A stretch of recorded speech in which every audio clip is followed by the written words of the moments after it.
buenos días a todos, a comprensión de los tiempos actuales. Hoy damos inicio a la clase en espíritu y en verdad con el pastor Kyle Bauer.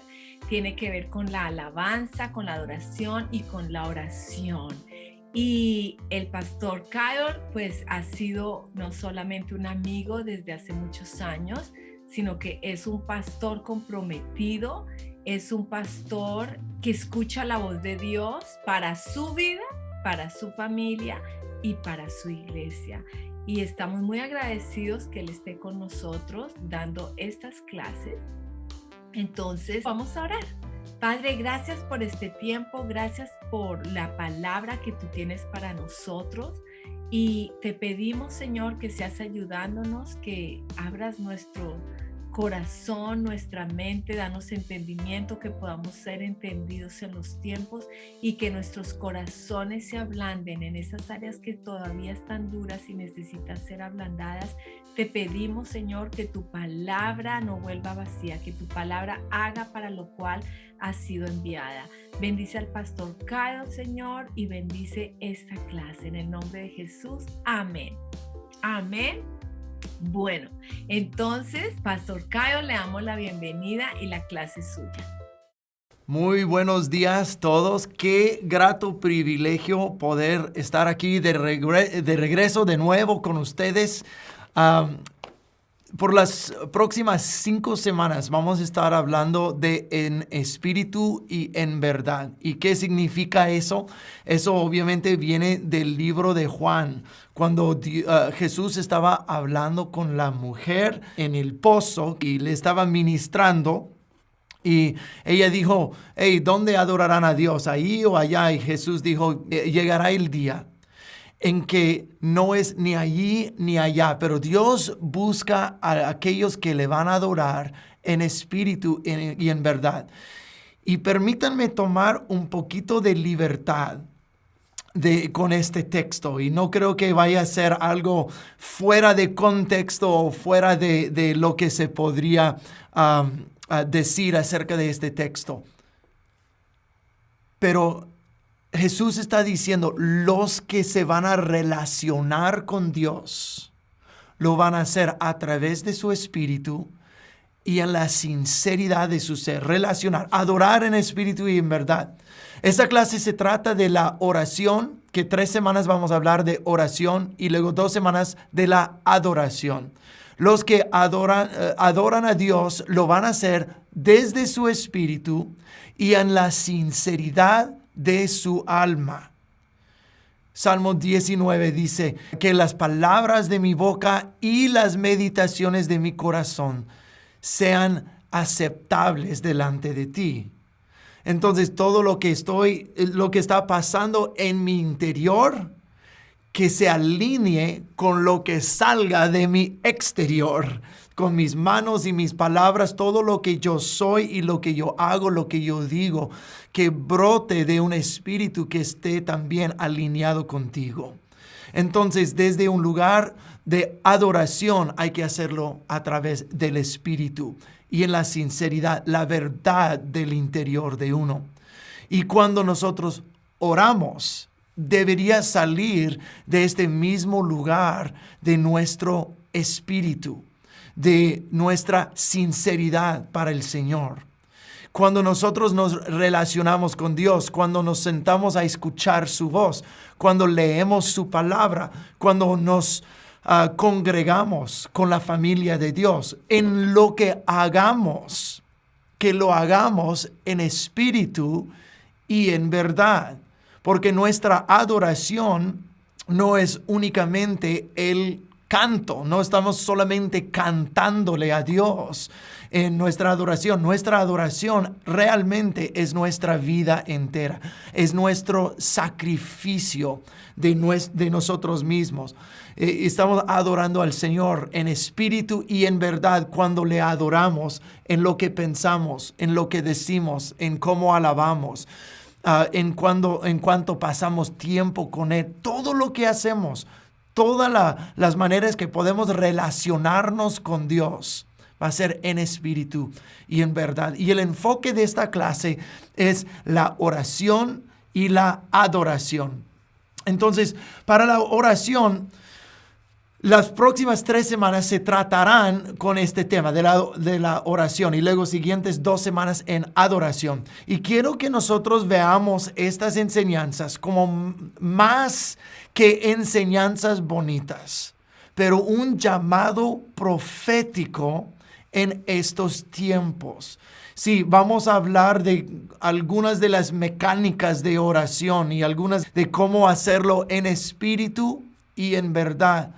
Pero también esto también es un llamado para lo que Dios tiene para nosotros, lo que Dios quiere que hagamos durante estos tiempos. Pero quiero ponerlo en un contexto. Entonces, voy a pedir que se queden conmigo. Esto va a ser una enseñanza larga y tal vez en unos momentos se va a sentir como que es mucho. Pero vamos a mirar una historia bíblica y unos pasajes bíblicos. Y vamos a comenzar a desarrollar este tema en espíritu y en verdad y lo profético en cuanto a la oración. ¿Listos? Va a ser un poquito largo, pero quédense conmigo. No se van a arrepentir. Ok. Vamos a comenzar en 1 Samuel capítulo 13, versículos 17 al 22. Y es un pasaje bastante raro. Un pasaje que uno no pensaría que cabe con la oración. Pero quédense conmigo y luego vamos a regresar al libro de los jueces y mirar 1 Samuel y vamos a llegar de nuevo a 1 Samuel 13. Pero esta serie de enseñanzas de la oración se llama Herreros de la Oración. Herreros, no guerreros, sino herreros, los herreros de oración. Ahora lean conmigo, dice así: no había herreros en la tierra de Israel en esos días. Los filisteos no los permitían por miedo a que forjaran espadas y lanzas para los hebreos. Entonces, cada vez que los israelitas necesitaban afilar sus rejas de arado, picos, hachas y hoces, tenían que llevarlos a un herrero filisteo. Lo que cobraban era lo siguiente: 8 gramos de plata por afilar una reja de arado o un pico, y 4 gramos por afilar a una hacha o hacer la punta de una aguijada para bueyes. Por eso, el día de la batalla, nadie del pueblo de Israel tenía espada o lanza, excepto Saúl y Jonatán. Eso es medio raro. No habían herreros, solo Jonatán y Saúl tenían espadas. No podían ni siquiera afilar sus herramientas. Ahora, hoy día va a ser la mayoría del tiempo dando trasfondo y algunas observaciones. Las semanas entrantes vamos a estar regresando a este pasaje y desarrollarlo más. Pero no vamos a desarrollarlo sin el trasfondo, ¿ok? ¿Listos? Entonces, ¿qué significa que no habían herreros en Israel? ¿Y por qué? ¿Por qué solo Saúl y Jonatán? ¿Por qué eran incapaces de proveer armas en el día de la batalla para los israelitas? Para saber todo eso, tenemos que regresar al libro de los jueces. Y en el libro de los jueces, es un desastre total. El libro de jueces es un libro brutal. Es un libro donde vemos que un ciclo eterno, no es eterno, estoy exagerando, pero es un ciclo que repetidamente hacen los israelitas. Un ciclo de idolatría, y luego de idolatría Dios los entrega a sus enemigos. Y luego de ahí ellos claman al Señor, el Señor levanta a un juez, el juez los libera y ellos ya entran en prosperidad con el Señor otra vez hasta que se muera este juez y luego repite el ciclo otra vez. Y cada vez el ciclo se deteriora aún más. El pueblo de Israel se va más perverso cada vez, más entrado en la idolatría. Cada vez más. Ese es el libro de los jueces. Pero el libro de jueces anticipa Primera y Segunda de Samuel, donde se transiciona de los jueces a la temporada de los profetas y los reyes.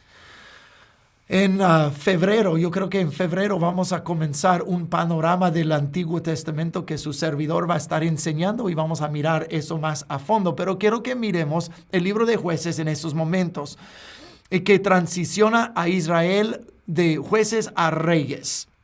Y Jueces, como acabo de decir, describe el ciclo de idolatría, opresión, clamor a Dios, luego la liberación por medio de un juez. Es importante notar de que aunque Dios se movía a favor de su pueblo cuando ellos clamaban a Él, acuérdense, eso es oración en espíritu y en verdad, nunca vemos en el libro de los Jueces de que la gente actualmente se arrepiente. Parece que sí, pero ellos actualmente están clamándole a Dios a través de su miseria, a través de su desesperación. Y tú y yo muchas veces hacemos esto. Nosotros hacemos eso en nuestras oraciones. Cuando nosotros queremos clamar a Dios, muchas veces no es de un lugar de la sinceridad, de quebrantamiento de corazón por lo que yo he hecho, sino es, oh Señor, todo alrededor mío se está derrumbando. Donde mis hijos se han extraviado, mis finanzas son un desastre, yo no puedo avanzar en mi vida, no puedo encontrar eso. Dios, en mi miseria, en mi desesperación, ayúdame, ayúdame, ayúdame, ayúdame. Y Dios en su misericordia nos ayuda en nuestra miseria. Yo he conocido a muchas personas, y seguro que tú también, que han llegado a donde Dios cuando las cosas van mal. Y Dios otra vez en su misericordia los pone de pie otra vez. Y luego no los vuelvo a ver hasta que haya otra crisis. O sea, es la gente que viene a la iglesia. Oh Señor, yo te voy a servir, yo te voy a servir. Arregla mi vida. Y esa es su oración. Pero eso no es en espíritu y en verdad. Es una oración de desesperación, una oración de miseria. Y ellos vienen y prometen a Dios todo el mundo, como si Dios necesitara su promesa. Lo único que quiere es su corazón de sinceridad, en espíritu y en verdad. Y vienen y prometen a Dios todo el mundo. Señor, yo te voy a servir. Señor, yo voy a hacer eso. Solo arregla mi familia, arregla mi vida. Y Dios lo hace. Y luego, ¿dónde se fueron? ¿Qué están haciendo? ¿Por qué no los vuelvo a ver por 6 meses, 1 año, año y medio? Y vienen llorando otra vez. Oh, pastor, que mi vida es un desastre. Que el Dios me ayude. Yo prometo que le voy a servir. Nosotros vivimos la misma pauta de los jueces. Regresamos a lo mismo y luego todo nos va mal y clamamos, pero mucha gente no se arrepiente. Claman en misericordia, no de arrepentimiento. Y eso es una distinción muy grande que hay que hacer. Porque uno es, Señor, ayúdame a mí. El otro es, Señor, estoy roto, quebrantado de adentro por lo que yo hice. Yo quiero arreglar mi vida contigo. Dios es bueno y Dios ama a la gente y Dios responde a la gente. Pero lo que va a curar la vida es el arrepentimiento, no el clamor fuera de desesperación y miseria. Entonces, si tú, ahora quiero ponerlo en la vida tuya, si tú has vivido esta pauta, tal vez no es Dios quien te está fallando. Si tal vez es la forma en que estamos acercándonos a Dios en la oración. Es Señor, ayúdame en vez de Señor, cámbiame, transfórmame. Porque si es solo ayúdame, Dios te puede ayudar, pero si no hay transformación, no es en espíritu y en verdad, entonces uno va a repetir lo mismo vez tras vez tras vez. en los últimos capítulos del libro de los Jueces termina con una historia horrible, una historia fea que pareciera que no pertenece ni siquiera en la Biblia. Es una historia de la misma clase de Sodoma y de Gomorra. Es un hombre con su concubina y están en la tierra de Benjamín. Y eso es importante. Vamos a regresar a los benjamitas en unos momentos. Pero están en la tierra de Benjamín. Iba a pasar la noche en la plaza. Y un señor le hospeda en su casa y dice, no, por favor, no, tú no quieres pasar la noche en la plaza, por favor, en mi casa. Pero todo el pueblo supo de que había un hombre nuevo ahí y con su concubina. ¿Qué pasó en Sodoma y Gomorra? Llegaron los ángeles y todos dijeron, ¡hey, sacan a estos hombres para que tengamos relaciones con ellos! ¡Qué cosa más horrible, más feo! La misma cosa sucedió aquí al final de Jueces. De que este señor y su concubina fueron hospedados en una casa y todos los hombres de la ciudad comenzaron a golpear la puerta. ¡Saca este hombre! Nosotros queremos hacer relaciones con él. Y el Señor dijo, no hagas, es mi huésped, por favor, no hagan esa cosa terrible. Aquí está su concubina. Y echaron a la concubina a los perros allí. Y ellos la violaron durante toda la noche. Tanto que le violaron que ella murió. ¿Por qué es esta historia en la Biblia? Eso es horrible, horrible. Eso está para hasta invitar el juicio de Dios. Si Dios lo hizo con Sodoma y Gomorra, también con ellos debería hacerlo. Es una historia horrible y ese es como termina el libro de Jueces. Entonces el Señor ve a su concubina muerta, la parte con una espada, la parte en 12 pedazos y envía un pedazo de ella a las 12 tribus de Israel. Entonces las 12 tribus de Israel están enojadísimas con lo que pasó. Un pecado tan grave, tan depravado pasó en la tierra de Israel. Entonces ellos armaron un ejército y ellos casi destruyeron a la tribu de Benjamín. Por ellos ser depravados, malvados, tan pecadores, tan alejados de Dios. Otra vez, tribu de Benjamín. Y casi borraron de la faz de la tierra una de las tribus de Israel. Dejaron muy pocos con vida. Ahora Dios tuvo misericordia, no los borró por completo. Pero dice que los hombres de Benjamín eran hombres en el hebreo, dice hombres Belial. Belial significa malvado. Nosotros vemos esa palabra Belial en el Nuevo Testamento una vez que refiere al diablo como Belial. Pero es una palabra hebrea y significa depravado, perverso, malvado. Eran hombres Belial. Es importante que vamos a regresar a esto en unos momentos también. Casi la eliminación de una de las 12 tribus de Israel que cometió ese grave pecado. Benjamín, la tribu de Benjamín. Entonces, contar esta historia, terminar el libro de los Jueces con esta historia, esta historia está allí porque enfatiza el estado de Israel durante el tiempo de los Jueces. El estado de Israel está en depravidad total. El estado de Israel es horrible. Jueces 21-25 dice, en esos días Israel no tenía rey. Cada uno hacía lo que le parecía correcto según su propio criterio. Cada quien hacía lo que les parecía correcto según su propio criterio. Parecen los días de hoy.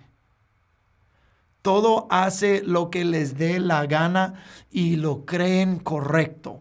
Lo que es correcto para mí tal vez no es correcto para ti. Pero tú no eres quien para juzgarme a mí ni yo para juzgarte a ti. Entonces tú vive tu mejor vida y yo voy a vivir mi mejor vida. Todos haciendo lo que les dé la gana. Ahora, el autor de Jueces dice 4 veces en los últimos 5 capítulos que Israel no tenía rey. Y a veces cuando dices todos hacían lo que les parecía correcto, 2 veces repite que no había rey y todos hacían lo que les parecía mejor. Entonces, cuando decía varias veces, Israel no tenía rey, Israel no tenía rey, Israel no tenía rey, Israel no tenía rey. Es interesante porque está haciendo algunas suposiciones.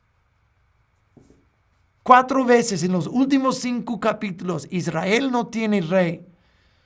La suposición es esta, que número 1, Dios, que debía de ser su rey, no lo era. Israel no tenía rey, pero desde el principio Dios quería ser su rey.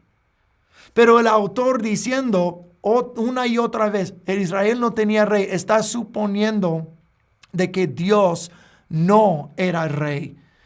Y número 2, la segunda suposición es que un rey humano hubiera hecho toda la diferencia.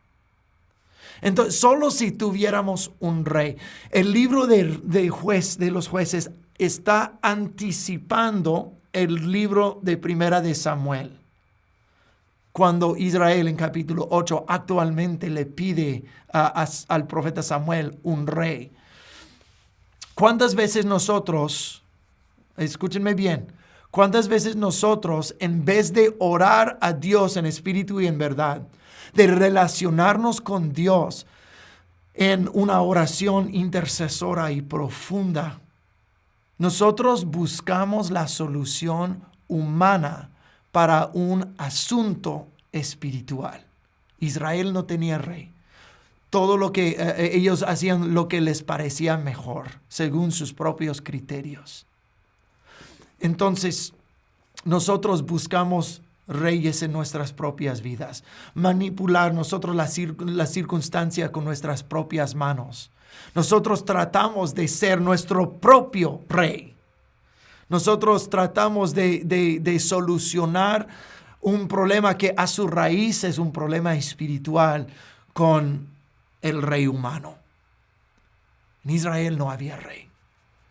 En todo eso nosotros podemos escuchar a Dios en el trasfondo diciendo, yo soy tu rey. Yo soy tu rey, yo soy tu rey. Ustedes durante todo el libro de los jueces han estado en idolatría y miseria y maldad. No, pero necesitamos un rey. Estos versículos también anticipan que Israel eventualmente va a clamar al profeta Samuel por un rey. En vez de clamar a Dios en su miseria, clamaron por un rey. En vez de buscar la fuente de la solución, buscaron la solución humana. Y cuando consiguieron el rey, ¿quién fue el primer rey de Israel? Fue un hombre llamado Saúl. Y Saúl, oh Dios mío, escuchen esto. Acuérdense cómo terminó el libro de los jueces. Casi aniquilar toda la tribu de Benjamín por su depravación y su maldad. Entonces ellos buscaban solucionar sus problemas con un rey humano. ¿Y de quién eligieron el rey Saúl? De la misma tribu de Benjamín. Nosotros tenemos, Saúl era benjamita.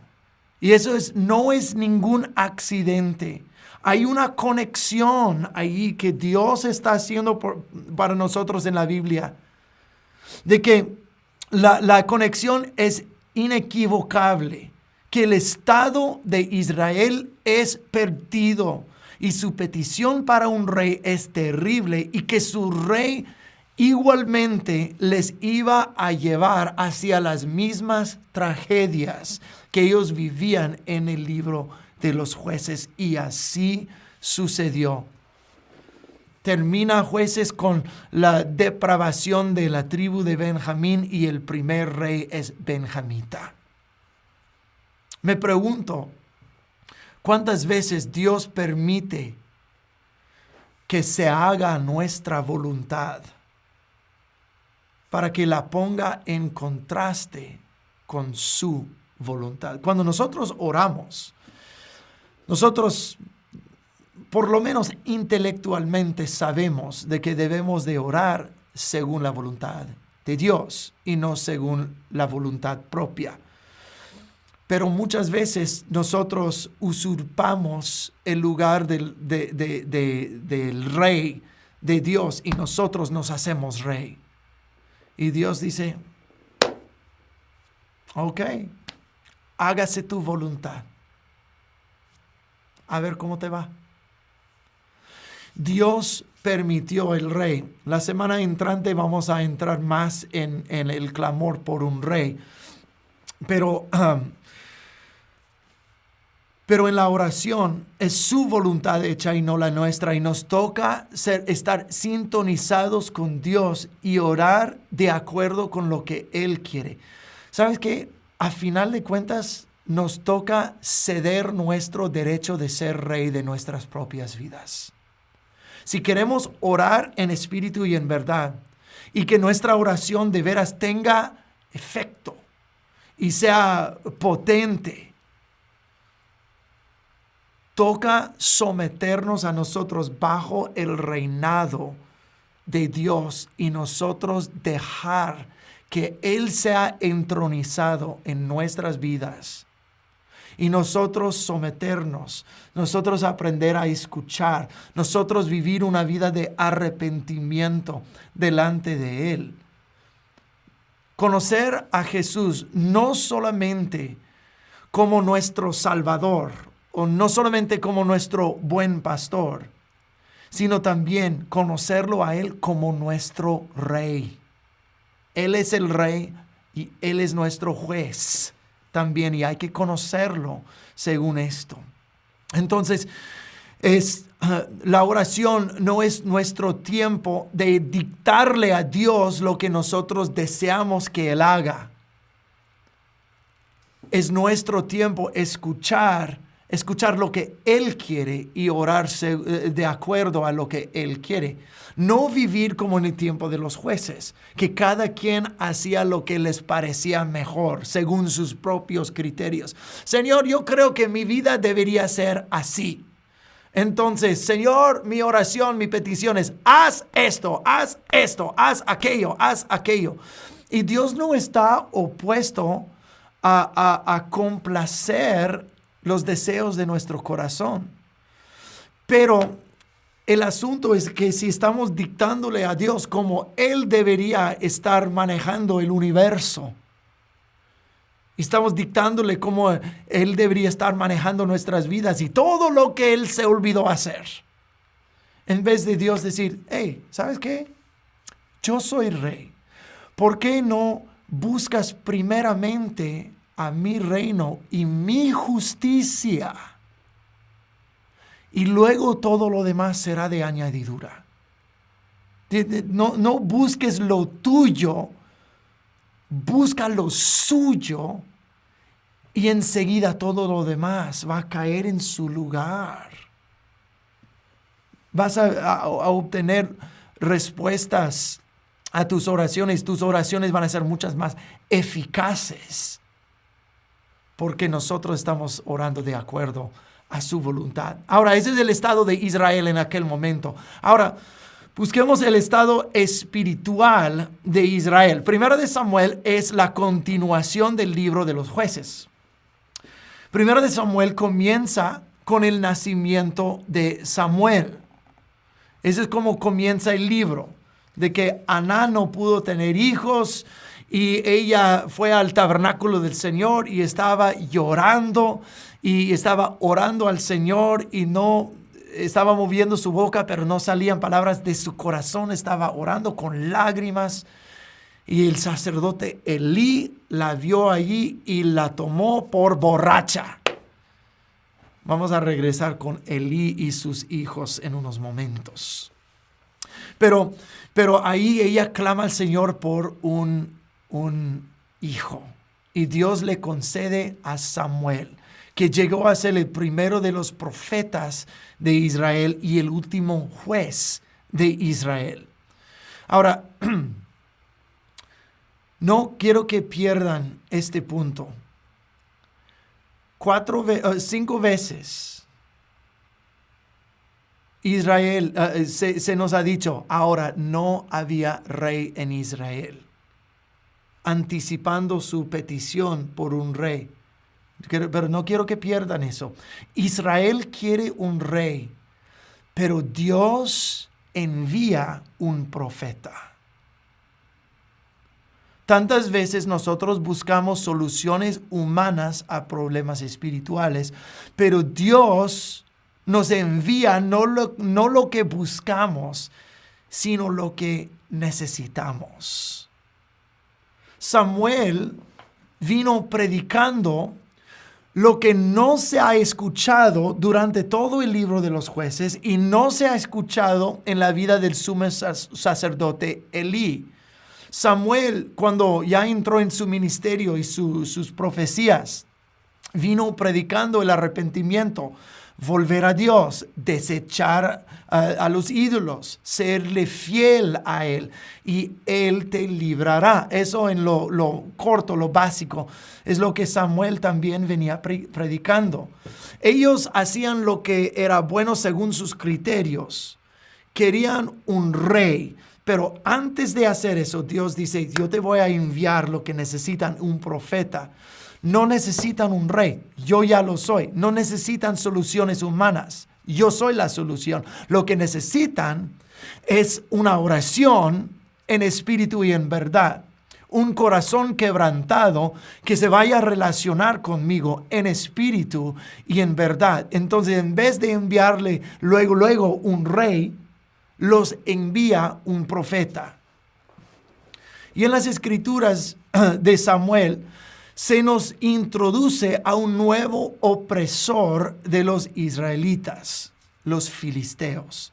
Eso es donde, nosotros vemos los filisteos en la vida de Sansón en el libro de los jueces. Pero ahora los filisteos han llegado a ser una potencia en la región. Y ellos son los opresores ahora de Israel. Y ellos eran enemigos que vivían en la tierra que Israel no conquistó durante el libro de Josué y el libro de los jueces. Y como ellos no vencieron sus enemigos llegaron a oprimirlos y a seducirlos a adorar a otros dioses.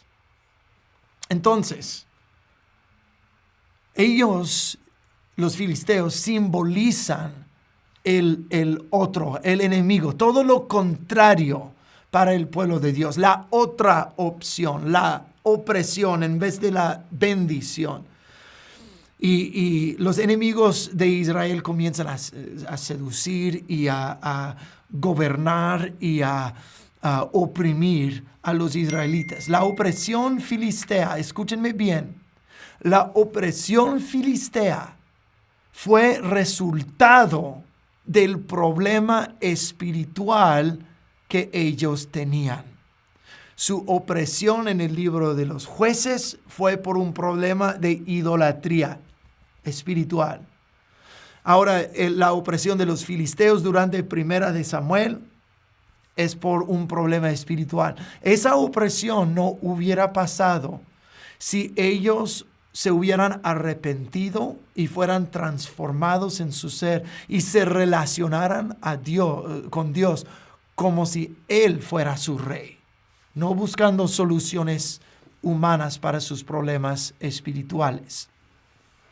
Entonces, eso es el estado espiritual de Israel. Su estado físico, su estado de país horrible. Su estado espiritual es horrible. Y vamos a mirar que es aún más horrible. Porque tenemos que desmenuzar un poquito más. ¿Quiénes son los líderes espirituales de Israel? Pues son los sacerdotes. ¿Quién es el sumo sacerdote? Es el sacerdote Elí. ¿Y quiénes son los sacerdotes debajo de él? Sus hijos, Ofni y Finés, los que están encargados de la vida espiritual de Israel. Ahora, ¿qué es lo que hace un sacerdote? Un sacerdote es un intermediario, un tipo intercesor a favor del pueblo, uno que representa al pueblo delante de Dios, uno que ofrece los sacrificios, que intercede, que enseña.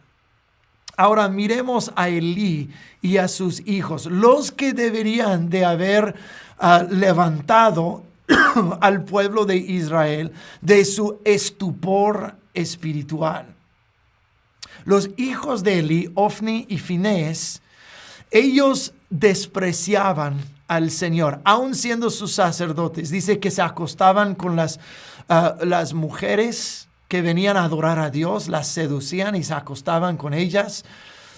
Ellos eran corruptos totalmente. Ellos trataban a los sacrificios del Señor con desprecio. Le robaban a Dios. Cuando los israelitas traían sacrificios al Señor, había una porción de sacrificio que pertenecía a los sacerdotes para su comida. Pero y la grosura se quemaba en el altar como un olor fragante al Señor. Y había porciones de la carne para los sacerdotes. Pero lo que Ofni y Finés hacían es que antes de quitar la grosura, ellos se robaban la carne y la tomaban cruda en vez de cocida. Y cuando alguien protestaba diciendo, hey, eso no es la manera de hacer sacrificios, decían, cállate, me lo sueno. Y los hacían bully, los intimidaban. Y ellos así robaban las ofrendas del Señor y así despreciaban las ofrendas del Señor. Y ellos comían la grosura que pertenecía al Señor. Y eso fue un pecado gravísimo ante el Señor. Tan grave que se refiere a Ofni y Finés, los hijos del sumo sacerdote, los sacerdotes de Israel. Se refiere a ellos como hijos de Belial. ¡Wow! Escuchen esto. Ellos hijos de Belial. Esa es la misma palabra que se usó al final del libro de los Jueces para los hombres que cometieron este pecado sexual tan perverso. Ellos eran hombres Belial, pero dice de los sacerdotes de Israel que son Belial también. El mismo término para los hombres de Jueces 19. Ahora, Elí, hablemos de Elí. Él es el retrato de un sacerdote pasivamente corrupto. Es que su pasividad permitió la corrupción. Nosotros al leer acerca de Elí en 1 de Samuel, es posible interpretar a lo que vemos de Elí como, es un hombre viejo y bonito, un osito que uno quiere abrazar y tiene un buen corazón, pero tal vez no hizo todo bien. Eso actualmente no es lo que la Biblia está diciendo acerca de Elí. Elí es pasivo y por su pasividad permitió la corrupción. Cuando Aná estaba orando, dice antes de Aná, dice que sus ojos eran débiles. No podía ver muy bien, pero sus ojos físicos que eran débiles denotaban una ceguera espiritual que Elí tenía. Y eso es representado en su interacción con Aná. Cuando ella está clamando al Señor en espíritu y en verdad, ella actualmente está quebrantando su corazón delante de Dios, y ella con lágrimas y con toda la sinceridad de su ser está clamando por un hijo. Y ella está orando, pero palabras no salían, pero se movía la boca así. Y llorando así. Y Elías la toma por una borracha. Elías físicamente y espiritualmente no sabía la diferencia entre la borrachera y la intercesión. Tan ciego espiritualmente, era el sumo sacerdote de Israel. Entonces ahora tenemos la panorama del estado espiritual de Israel. Era horrible. Elías no puede distinguir entre una mujer borracha y una que intercede. No puede refrenar a sus hijos. La Biblia dice que los reprendió, pero era muy poquito, muy tarde. En ese tiempo Elías ya era viejo y sus hijos no eran jóvenes. Sus hijos ya eran crecidos, ya eran hombres, tal vez 50, 60, tal vez hasta 70 años, y los reprende. Es muy poco, muy tarde. La Biblia dice que Elí es gordo. Es gordo. ¿Por qué está gordo? Está gordo porque él no robaba las ofrendas del Señor, pero bien se las comía. No las robaba. Y reprendió a sus hijos por hacer lo que hacían. Pero cuando llegó la hora del bistec, no lo pensó dos veces. No estoy en acuerdo que hayan robado la ofrenda y le ponen el platillo enfrente de un bistec con mucha grasa y hasta me hace agua la boca. No, mis hijos no deberían hacer esto. Eso es malo delante del Señor. Papá, coma. Pues órale. Y le entró con ganas. Por eso Elí era gordo. Él no robaba las ofrendas, pero bien se las comía. Él no pudo reconocer la voz de Dios. Nosotros vemos en 1 Samuel capítulo 3 que Dios comenzó a hablar con Samuel. Y Samuel pensó que Elí le estaba llamando. Y le tomó 3 veces para siquiera reconocer que Dios estaba hablando. Sus ojos casi no funcionaban físicamente y espiritualmente. Elí y sus hijos son la representación del estado espiritual de Israel en aquellos momentos. Ahora, ¿qué es lo que Dios va a hacer al respecto? Porque Elí, acuérdense, Elí es tiempo de los jueces. Todavía no ha entrado en tiempo de profetas y reyes todavía. Elí dice que en la muerte de Elí, dice que Elí era juez de Israel por 40 años. Pero es interesante saber de que Elí es el único juez que no pudo liberar a Israel. ¿Por qué? Porque estaba ahí engordándose. Era débil de ojo, débil del espíritu, débil de su percepción, débil en su pasivo en cuanto al Señor. Vamos a mirar su pasividad. 1 Samuel 2, 27 al 30. Dice, cierto día un hombre de Dios vino a Elí y le dio el siguiente mensaje del Señor. Yo me rebelé a tus antepasados cuando eran esclavos del faraón en Egipto. Elegí a tu antepasado Aarón y de entre todas las tribus de Israel para que fuera mi sacerdote y ofreciera sacrificios sobre mi altar, quemara incienso y vistiera el chaleco sacerdotal cuando me servía. Y les asigné las ofrendas de los sacrificios a ustedes, los sacerdotes. Entonces, ¿por qué menosprecian mis sacrificios y ofrendas? ¿Por qué les das más honor a tus hijos que a mí?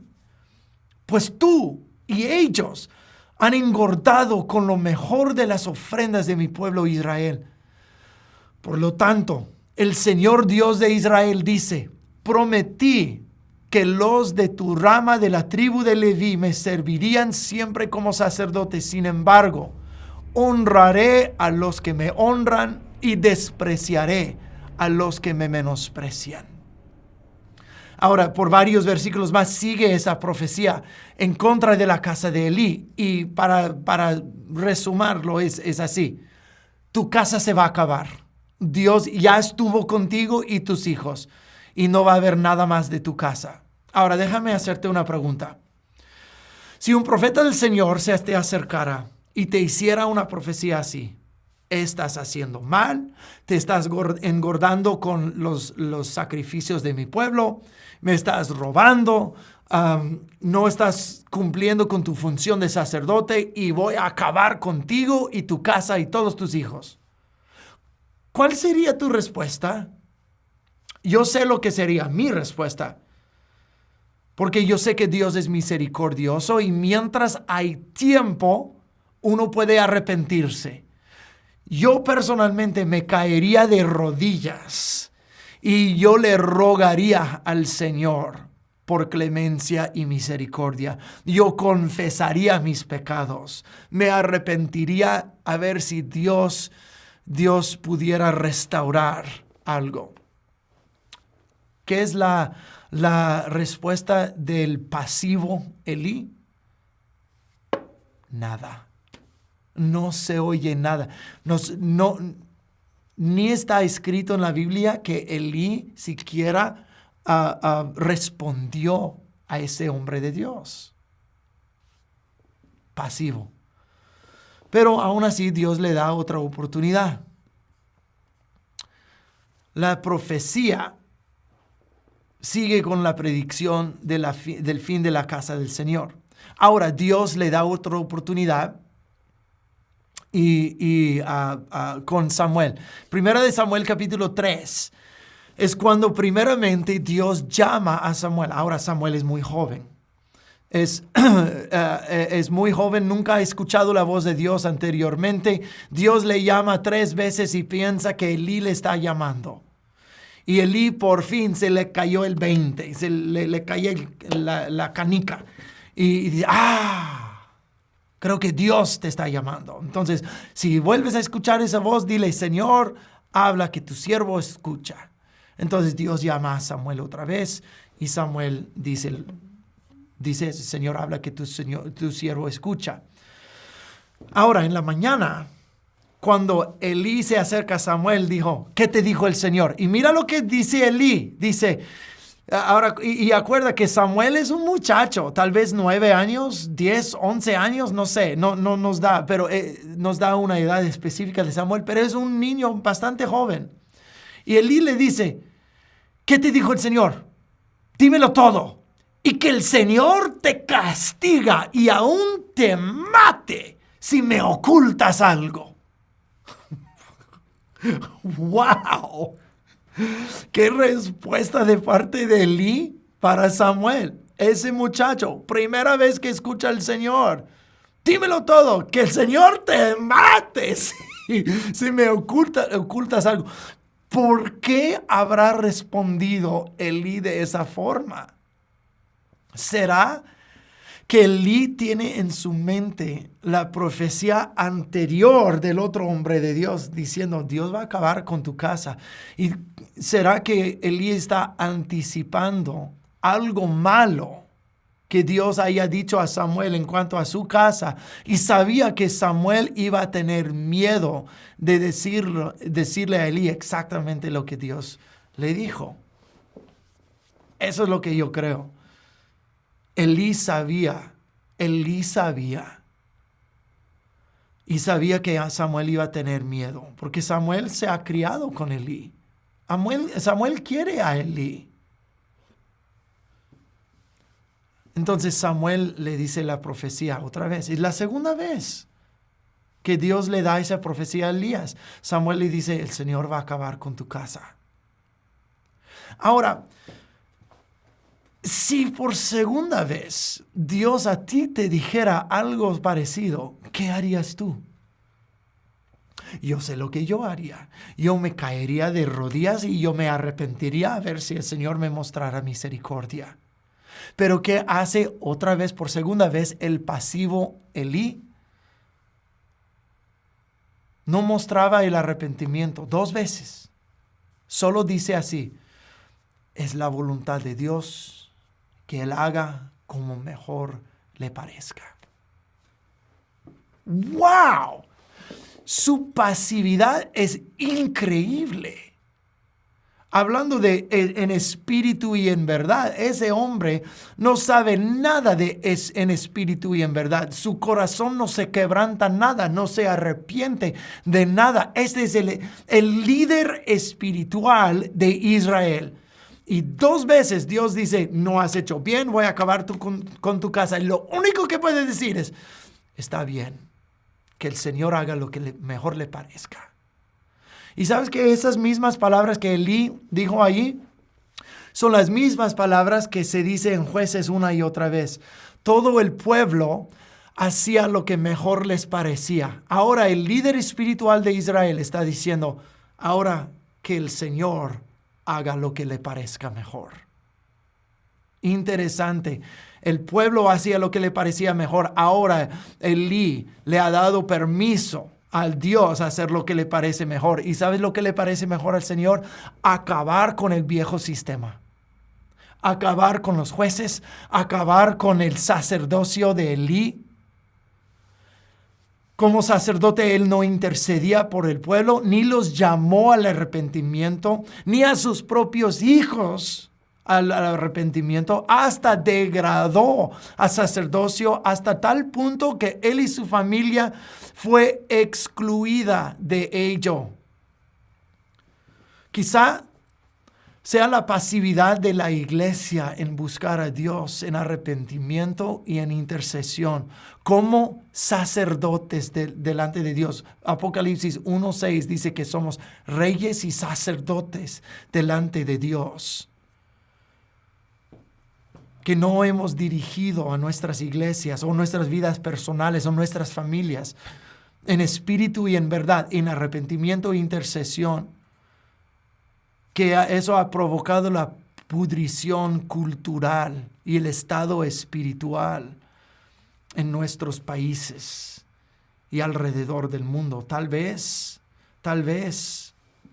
la iglesia de Jesucristo se ha parecido mucho como Elí y Ofni y Finés. ¿Cuál es la respuesta de Dios? Yo voy a acabar con todo este paradigma. Yo creo que eso es lo que Dios está haciendo en el mundo actual hoy. Yo creo que todo eso de la pandemia ha sacudido, hasta quebrantado los cimientos de este mundo.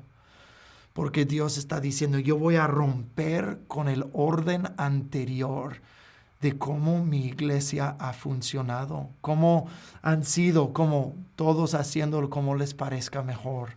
Y yo voy a acabar con eso. Ahora yo voy a hacer lo que a mí me parece mejor. Estoy llamando a mi gente, los reyes y los sacerdotes delante de Dios, para adorarme en espíritu y en verdad, a interceder en espíritu y en verdad. Lo que antes se ha hecho ya no se hará más. La Biblia dice que Elí era el juez de Israel por 40 años. 40. El número 40 significa un tiempo de prueba. Hay muchos 40 en la Biblia. 40 días y noches que llovió con Noé en el arca. 40 años en el desierto. Jesús en el desierto, 40 días. Y aquí Elí ha gobernado, ha sido juez de Israel por 40 años. Dios ha probado la casa de Elí, ha probado a Israel, ha probado al sacerdocio, y ellos han fracasado rotundamente. Elí ser un juez es una gran ironía. Él muere cuando oyó que los filisteos vencieron a Israel. Eso más adelante vamos a hablar de eso. Pero y cuando los filisteos mataron a sus hijos, vencieron a Israel y capturaron el arca de Dios. Elí es el único juez por el cual no vino ninguna liberación a Israel, sino por su inhabilidad y su desprecio del Señor vino más opresión todavía. En el libro de Jueces, yo lo dije anteriormente, el recalco, que es el ciclo de idolatría, opresión, clamor a Dios, Dios levanta a un juez y hay liberación. Pero cuando se repite, ellos se van en más y más depravidad y más pudrición espiritual. Ahora todo eso culmina con el juez y sacerdote Elí, el más podrido, el menos potente. No pudo liberar a Israel. El estado espiritual de Israel es terrible. Dice que Elí fue el sacerdote encargado con el sacerdocio y la intercesión para Israel. Siguió la misma pauta de depravación en Israel durante su tiempo. Elí es el tiempo de los jueces y Dios está por acabar con todo eso. Y dice que Elí, por su gordura, cayó de atrás en su silla y quebró el cuello y murió, dice, en las puertas de la ciudad. Las puertas de la ciudad son muy simbólicas. Es un lugar de realeza y de juicio, donde los meros de la ciudad, los jueces de la ciudad, más adelante los reyes de Israel se sentaban en las puertas de la ciudad. Es donde se realizaba justicia. Y ahí se muere Elí. La muerte de Elí ahí indica que Dios juzgó a Israel y al sacerdocio y se acabó con la vieja orden de la vida espiritual y está por instituir una nueva vida espiritual en Israel. Y ahora no es un rey. Más adelante el Israel va a pedir un rey. Pero ¿qué es lo que da? Ya no un sacerdote, un juez corrupto, tampoco un rey, un profeta les va a dar, que les va a llamar al arrepentimiento. Ahora, ¿están conmigo todavía? Sí. Hay más que tenemos que recorrer porque solo tenemos 5 semanas y tenemos mucho de qué hablar acerca de este tema. Ahora, quiero regresar con Ofni y Fineas por un momento, porque vamos a hablar por próximos 30 minutos. Denme 30 minutos y vamos a terminar. Voy a hablar de 3 diferentes clases de oración. Oraciones de hombres Belial o hombres sin valor, oraciones de hombres paganos y oraciones de hombres arrogantes. Y vamos a ver qué sucede cuando oraciones así, ¿ok? Dios no es un Dios de la suerte. La oración no es la buena fortuna o la buena suerte. Dios no es un talismán, no es un amuleto que nosotros usamos o colgamos del cuello para que nos dé buena fortuna. No. Muchas personas creen la oración así. Yo hice mis oracioncitas y Dios me va a responder. Pero oraste en espíritu y en verdad. De veras conoces a Dios y le quieres a Él. Miren a Ofni y Fineas, los hijos de Elí. Hombres sin valor, hombres Belial. Y hombres sin valor producen oraciones sin valor. Los hijos de los sacerdotes Ofni y Fineas se dedicaban a vivir de manera que le enojaba a Dios. Cuando los filisteos atacaron, ellos sabían qué hacer. Los sacerdotes de Dios iban a salir a la batalla, pero ellos sabían qué hacer. Iban a dirigir los ejércitos de Israel. ¿Y sabes lo que necesitamos? Necesitamos a Dios. Ok. Al parecer, la superficie suena como una buena respuesta. Necesitamos a Dios. ¿Saben lo que necesitamos?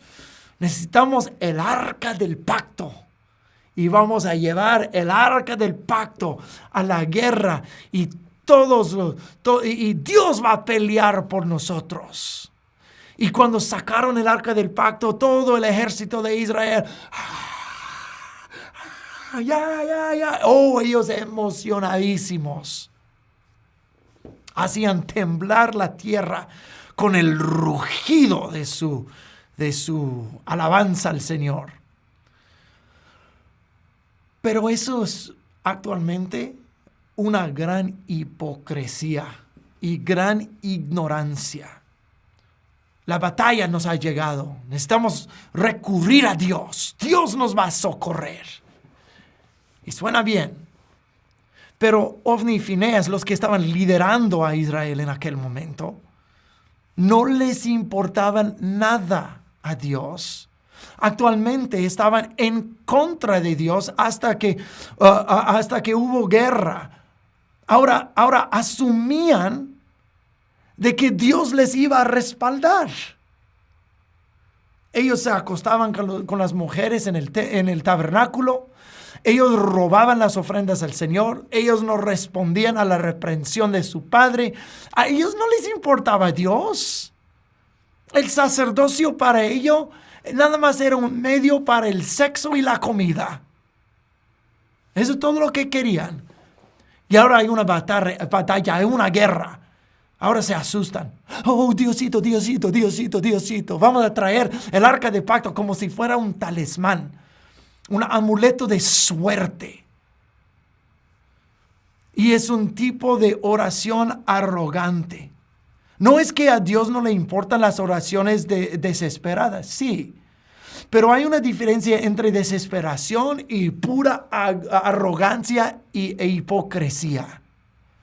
Y Ofni y Fineas están consultando a Dios, están invitando a Dios, están, intercediendo, buscando, rogando el favor de Dios, pero en arrogancia, ignorancia e hipocresía. No solamente ellos fueron derrotados, ellos fueron matados y el enemigo, los filisteos, capturaron el arca de Dios. Dios contestó su oración arrogante y su contestación fue nada que ver. ¿Para qué? No había ni fe, ni obediencia, ni bondad, ni fidelidad, ni compromiso, ni santidad, ni deseo de cambiar.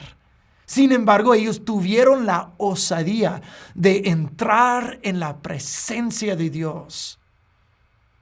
Ellos no querían permanecer con Dios, no querían amar a Dios, no querían servir a Dios, no querían obedecerle a Dios, pero bien querían que Dios peleara por ellos. Hombres arrogantes, oraciones arrogantes. Y Dios no iba a ser utilizado por ellos como una seña de suerte, un talismán. Hombres arrogantes, oraciones arrogantes. Y Dios no respondió. Interesante. No se usa la oración de esta forma. La oración es en sometimiento al Señor, en amor y obediencia al Señor. Ahora, los filisteos capturaron el arca del pacto. Lo llevaron al templo de su dios Dagán. Lo colocaron allá como botín de guerra. Lo pusieron delante de su dios como diciendo, nuestro dios Dagón derrotó al Dios de Israel. Entonces lo colocaron enfrente de su Dios. Y en la mañana encontraron a la estatua de su Dios caído rostro en tierra con las manos y la cabeza quebradas. Y de ahí brotó una gran enfermedad, una plaga, una epidemia entre los filisteos. Es que los filisteos creían que se habían ganado un trofeo, que habían derrotado a Dios, y así que la presencia de Dios no era nada más que botín de guerra y un Dios derrotado. Y esas son las oraciones de hombres paganos. Hombres paganos, oraciones paganas. No sabemos por qué Dios hace esto. En vez de buscarle a Él, llamaremos a nuestros brujos y adivinos. Los filisteos estaban diciendo, ¿qué está pasando? Nuestro Dios ha caído, su cabeza, sus manos rotos y una plaga entre nuestra gente. No sabemos por qué. Traemos el Dios de Israel. En vez de consultar tal vez al Dios de Israel, ellos consultaban con sus brujos y sus adivinos. No había ni arrepentimiento ni reconocimiento de la soberanía de Dios. Y Dios contestó sus oraciones porque sus oraciones eran a su cultura, a los que estaban alrededor de ellos. Su oración, hey, ayúdenos ustedes. Es lo que hace el mundo de hoy. Que no buscan a Dios, buscan al gobierno para la solución. Buscan al nuevo político para sus contestaciones, para sus respuestas. Y Dios contestó sus oraciones. Que sus malgos los salven. Ellos sufrieron como los egipcios durante sus plagas con el mismo Dios que ellos rehusaron reconocer. ¿Por qué? No había arrepentimiento, no había reconocimiento, no había ni fe ni humildad delante de Dios. Y Dios otra vez no iba a ser usado como ni seña de suerte ni trofeo de botín de guerra. Nosotros hemos conquistado tu Dios. Dios comienza a mover y tratan de solucionarlo y Dios dice, no, así no voy a ser utilizado por ustedes. Entonces ellos ya no aguantaban la plaga y esos hombres paganos enviaron el arca de pacto de regreso a Israel. No queremos nada que ver. No se arrepintieron. Nada más era, no queremos nada que ver con Dios. Pueden tomar su arca y disfrútenlo ustedes. Y llegó el arca a una aldea que se llamaba Bet-Semes. Y Bet-Semes había obviamente territorio israelita. Y aquí tenemos hombres sin valor, oraciones sin valor. Hombres paganos, oraciones paganas. Y ahora hombres arrogantes con oraciones arrogantes. Entonces el arca llegó a Bet-Semes, donde Dios terminó matando a 70 personas, 70 hombres. ¿Por qué? Porque estaban tan emocionados de recibir el arca del pacto de regreso, que ellos dijeron, hey, es la presencia de Dios. Hey, es el arca del pacto. Hey, ¿nunca te has preguntado? Oye, Joselito, ¿nunca te has preguntado qué hay adentro del arca? Pues sí, mi Juanito. Busquemos, ándale. Entonces ellos, Joselito y Juanito, no, pues esos no son nombres hebreos, ¿verdad?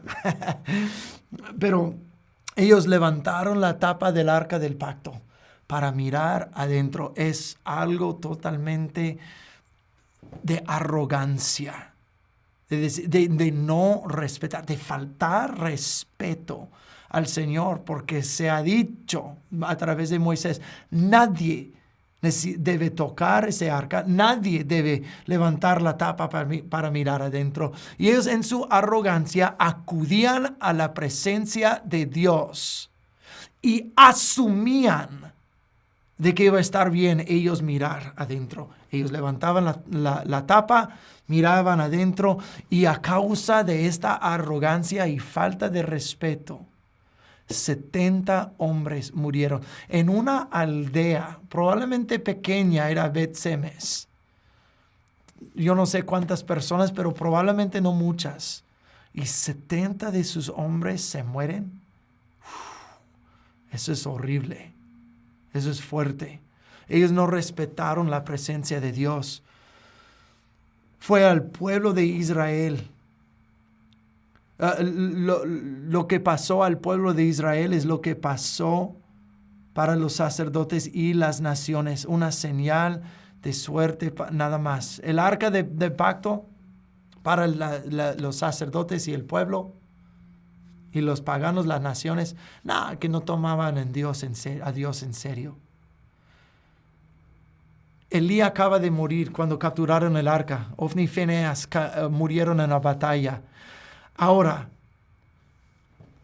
la perspectiva que la gente llevaba de Dios, el pueblo, los sacerdotes y las naciones alrededor, era faltar el respeto porque tanto tiempo el nombre de Dios había sido no respetado. Y ahora todo el mundo está tratando a Dios así. Pero Dios está rompiendo el sistema antiguo. Rompió con el viejo sacerdocio. Rompió con la perspectiva de las naciones que Dios es un nada y nadie. Está rompiendo su pueblo. 70 hombres muertos. Dios está hablando a través de esas acciones.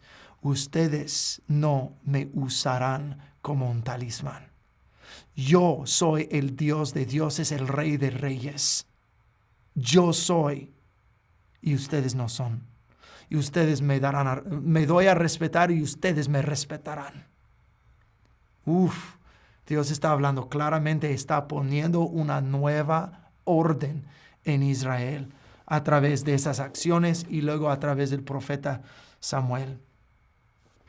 Dios no es una seña de suerte que sirve a los caprichos de los seres humanos, sino nuestras oraciones deben de demostrar una vida que está permanecida en Jesús, una vida respetuosa, una vida obediente y sometida, una vida alineada con su reino, no sacando a Dios a nuestro gusto como mejor nos parezca para orar. Oh Señor, haz esto. Oh Señor, haz aquello. Oh Señor, libérame de aquello. Oh Señor, oh Señor. Y luego volvemos a desecharnos de Dios el momento que todo se pone bien. Y volvemos a repetir el ciclo. En todo eso Dios está rompiendo este ciclo. Está diciendo ya no. Ustedes me respetarán, ahora les toca momento de arrepentimiento. Y eso es cuando actualmente uno comienza a adorar en espíritu y en verdad. Y orar en espíritu y en verdad. Cuando Dios comienza a romper estas pautas en nuestras vidas. Y comienza todo con el arrepentimiento. Ahora, vamos a hablar más adelante oraciones contestadas. Las oraciones contestadas de los que permanecen en Cristo. Entonces, prepárense para eso. Yo sé que eso ha sido una enseñanza pesada. Y cómo hemos de tratar a Dios. Pero quiero concluir con esto. En 1 Samuel capítulo 8, Israel había tratado a Dios con desprecio e intentó manipularlo y tratarlo como algo de suerte y un talismán. Sin embargo, Dios los envió un profeta Samuel, pero ellos prefirieron lo suyo en vez de escuchar al mensaje de Dios y el mensaje de arrepentimiento a través del profeta Samuel. Aunque Dios había tomado acción decisiva en contra de él y su casa por permitir esa forma de vida en Israel, y había enviado un profeta y un juez, que Samuel es el primero de los profetas y el último de los jueces, aunque Dios había enviado profeta y juez para que volvieran a Dios, la gente volvió a responder como lo habían hecho por muchos años. Hacían lo que les parecía mejor y decían: queremos un rey. Después de todo, todavía quieren lo suyo. Como no funcionaron sus intentos anteriores de manipular a Dios, utilizar a Dios, decidieron hacer lo que les parecía mejor. Preferimos un rey humano. Si Dios no será manipulado, danos lo carnal. Danos los benjamitas, danos la depravación, danos la persona que haga como nosotros hacemos. Una persona que tal vez nosotros podemos manipular. Y un estudio de la vida de Saúl, él fue un hombre manipulador y manipulado. Seguían, aunque Dios decisivamente rompió esa pauta, la gente quería seguir en la misma pauta. Y nosotros vemos eso en el mundo de hoy. Dios está rompiendo pautas. Pero la gente quiere regresar a lo suyo cuando Dios dice, no, es hora de arrepentimiento y a conocerme en espíritu y en verdad. Desde el tiempo de los jueces, Israel era débil espiritualmente, como en el militar. Y así que decidieron que Dios no era suficiente para ellos y Dios permitió un rey. Y el rey Saúl los llevó a algunas victorias, pero su corazón no era fiel a Dios. Y vemos que aún en el reinado de Saúl, el militar de Israel era débil y subyugado a los filisteos. ¿Por qué? Porque la solución humana nunca es suficiente para el problema espiritual. Por eso Dios envía su iglesia, envía profetas, envía maestros y pastores para llamar al arrepentimiento, para que de veras podamos conocer a Dios en espíritu y en verdad. Wow, qué buena introducción, muy, muy buena introducción y realmente quedamos maravillados de la palabra de Dios y mucho para procesar, mucho para meditar y mucho para aplicar. Entonces, los esperamos la próxima semana y Pastor Kyle, muchas gracias. Que el Señor les bendiga.